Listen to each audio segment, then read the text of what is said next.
I give you no consent to be searching in my vehicle.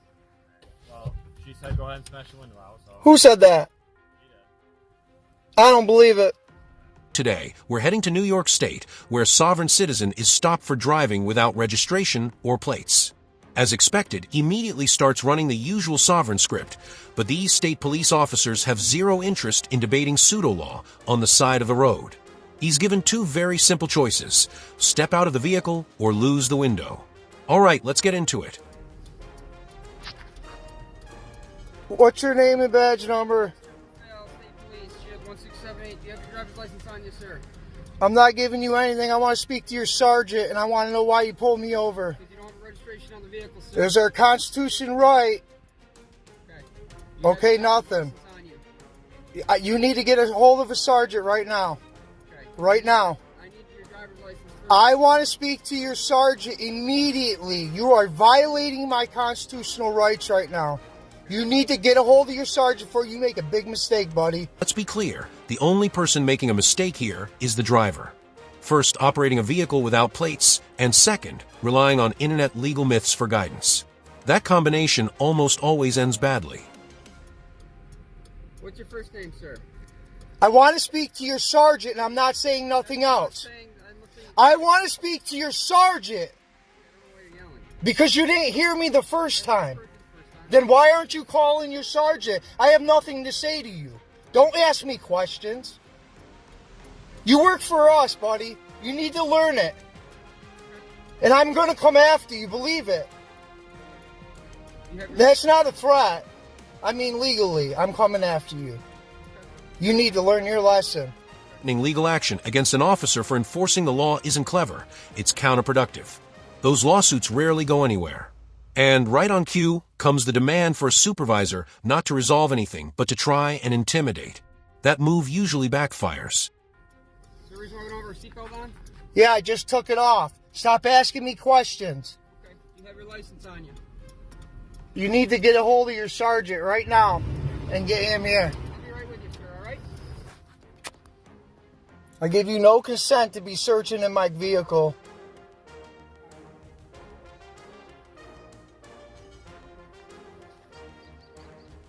Now, why am I not surprised that he thinks this is a violation of his Fourth Amendment rights?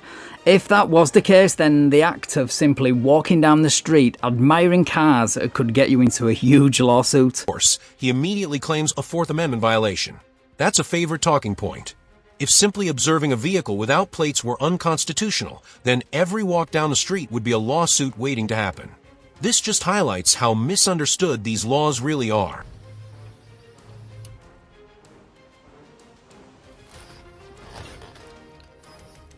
If your sergeant don't know what's up, then she's going to have to get her higher up also here.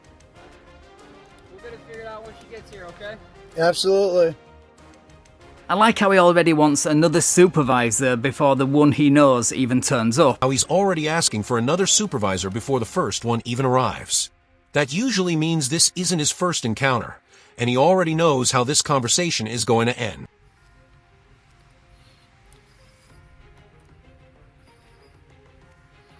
You just fucked up, buddy. I know, Bubba. I know.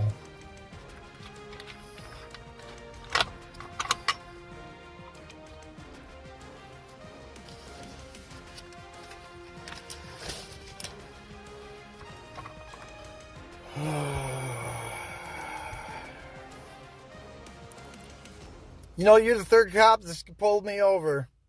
I'm the third one? Yep. In how long? Ever? The last year. Last year? Where was the other times? It doesn't matter. Okay. Was it in this truck? Absolutely. I don't know why you guys don't just... Let me take a wild guess. All these traffic stops started happening right around the time he began driving without plates. Funny how that works. What did you say you were gonna what did you say that you were gonna hold on, man. I've worked a long That's fine. hold on. Get your thoughts together. What'd you say you're going to serve and protect, man? I'm sorry, what'd you say? What did you say that you were going to serve and protect? What did I say? Protect? Well, I took an oath. Stayed in New York, so just doing my job enforcing the V&T. It's not enforcing your job, bro. Unfortunately for him, enforcing vehicle law is literally the officer's job. No legal buzzwords or scripted phrases are going to change that. Operating an unregistered vehicle on public roads is a violation, plain and simple. Backup has now arrived, and that rarely improves the situation. Is this her? Nope, it's my partner.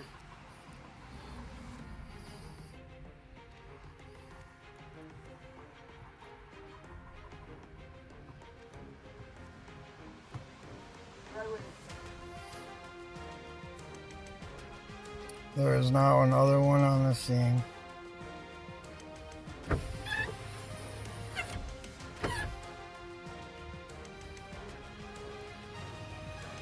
They're back there.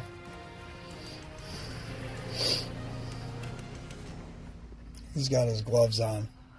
He's already coming up.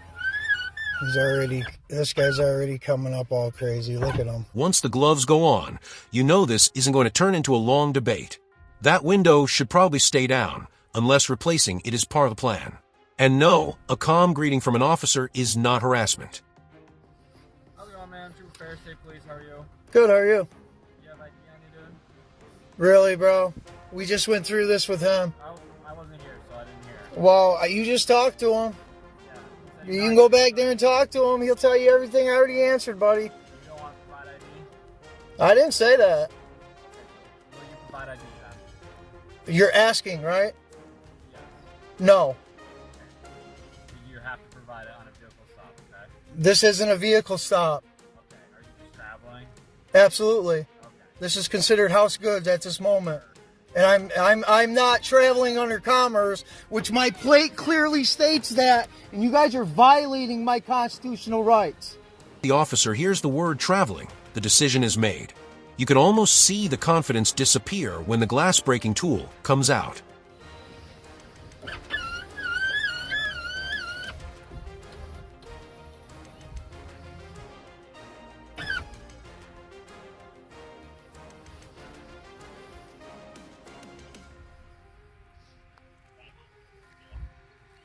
We don't want to break your window, but we will. Where's the sergeant? He's on our way. Okay. I never said I was disobeying anything. If you don't provide ID, then I'm asking for your sergeant. So when your sergeant gets here, I'm going to speak to her, just like he said, and he said she's on her way. You ain't going to just violate my rights. he said go ahead and smash the window. Who said that? I don't believe it. Whether the warning was repeated or not, refusing to identify or step out leads to only one outcome. That window is coming out. She's on her way. Okay. So why would you smash your window out if she's on her way to talk to me? Can't sit here for You're a liar. You need to leave. Get out of my window, bro. I don't want to talk to you no more. You're a liar. You just lied to me right to my face, like I'm stupid. Exaggeration is needed here. The situation speaks for itself. Look, we don't want to do it. She's on her way.